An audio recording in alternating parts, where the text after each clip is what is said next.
He walked out of prison after 22 long years, not because of mercy, but because of a single drop of DNA. For 2 decades, he begged the world to believe him. And when the truth finally came, it didn't just set him free. It exposed one of the darkest failures of the justice system. Before the world called him a criminal, his name was Derek Coleman, a hard-working mechanic from Georgia, a devoted husband, and a father of 2. He wasn't rich, but he had something better, a family that loved him and a small garage that kept his dreams alive. Every evening, Derek would come home covered in grease, lift his daughter into his arms, and tell her, "One day, you'll run this shop, not me." He had no record, no enemies, no reason for what would come next. But in May of 1998, everything changed. It started with a knock on his door, loud, frantic, and angry. When Derek opened it, he saw police lights flashing in the street. He was confused, half awake, as officers pushed him to the ground. "What's going on?" "What did I do?" he shouted. "You're under arrest for the assault and murder of Lisa Green," one of the officers said. Lisa Green, a young woman who lived 2 blocks away, had been attacked in her home. The community was shaken. The police were desperate. And within hours, they had their suspect. Why? Because Derek's old truck was seen near the neighborhood that night. No fingerprints. No DNA. No witnesses. Just a vehicle description and the color of his jacket. In the courtroom, the world turned upside down. Prosecutors called him a predator. The media painted him as a monster. And even before the trial began, the public had already decided his fate. "Your Honor, there's no physical evidence tying Mr. Coleman to this crime," his lawyer argued. "But there is motive and there's opportunity," the prosecutor replied. The jury didn't see a father or a mechanic. They saw a black man accused of hurting a white woman, and that was enough. In just 3 days, Derek Coleman was convicted of first-degree murder. Life in prison without parole. Inside those cold concrete walls, time stopped. Derek lost his business. His wife stopped visiting. His daughter grew up without him. He spent his days writing letters, hundreds of them, to journalists, Innocence Projects, and lawyers. But no one listened, not one reply. Until one day in 2016, when a new law changed everything. It allowed inmates convicted before 2000 to request DNA retesting of old evidence, if it was still preserved.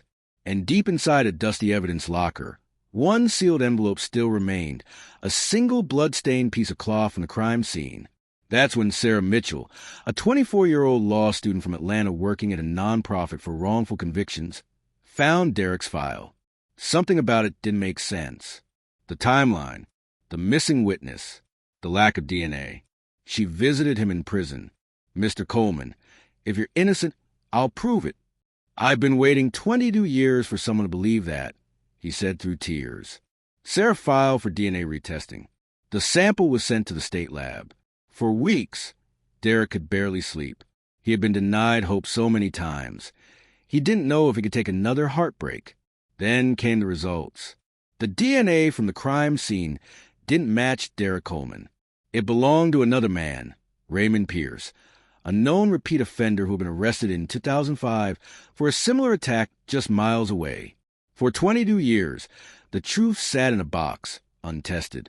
When Sarah told Derek, he didn't believe her at first. He thought she was joking or trying to protect him from disappointment.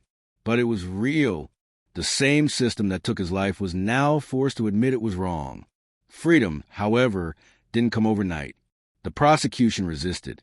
They claimed procedural errors and chain of custody issues. But Sarah refused to back down. She rallied journalists, filed petitions, and brought the case to the attention of the Georgia Innocence Alliance. The pressure grew. Finally, in August 2020, a judge reviewed the new DNA evidence. This court acknowledges that the conviction of Mr. Derek Coleman was based on insufficient and false evidence. The conviction is vacated.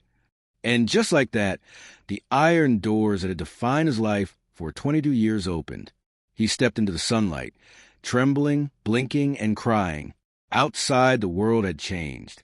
Smartphones, social media, self-driving cars. But Derek had missed all of it. He visited his mother's grave, knelt and whispered, "Ma, I told you I didn't do it."